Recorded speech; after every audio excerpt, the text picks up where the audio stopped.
संपूर्ण प्रकृति बदल गई। सूखे पेड़ों में भी नवीन पल्लव जागृत हो गए, अर्थात जो शुष्क हृदय थे उनमें प्रेम पल्लवित हो गया, प्रेम अंकुरित हो गया।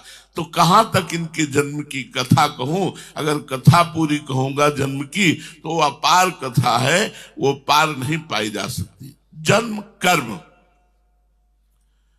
महाप्रभु प्रकट होकर के बाल्यावस्था से लेकर अंतर ध्यान तक केवल प्रिया प्रीतम की सेवा में ही रहे, केवल प्रिया प्रीतम की सेवा में।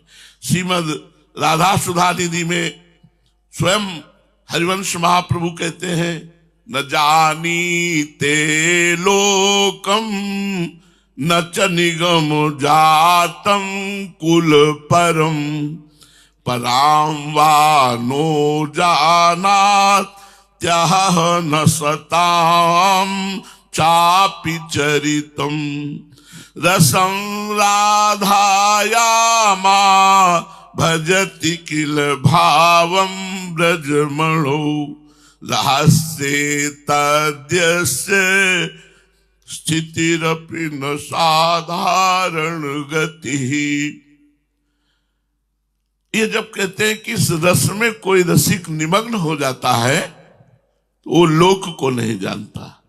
न जानीते लोकम, 7 लोक ऊपर है, 7 लोक नीचे है, किसी लोक की कथा उसको कोई परिचय नहीं। न जानीते लोकम न च निगम जातम, वो वेद को भी नहीं जानता है, क्योंकि वेदान्नपि सन्न्यस्तिसा केवलम अवच्छिन्न अनुरागम लभते। जो वेद का भी पूर्ण रूप से संन्यास कर देते हैं, त्याग कर देते हैं, वही प्रेम को प्राप्त होते हैं। तो महाप्रभु न जानीते लोकम, लोक को नहीं जानते। जो इस रस के रसिक हैं वो लोक को नहीं जानते। महाप्रभु स्वयं कह रहे, तो फिर उनकी स्थिति की क्या बात है। न जानीते लोकम न च निगम जातम, वेद जो उपदेश करता है, वेद जो सिद्धांत वर्णन करता है, वो शाश्वत है, वो परब्रह्म परमात्मा की प्राप्ति के लिए शाश्वत साधन है, लेकिन मुझे उसकी भी कोई जरूरत नहीं है। और कह रहे पराम वानो जानात्यः न सताम चाप चरितम, बड़े बड़े महापुरुषों के जो चरित्र है वो भी मैं नहीं जानता।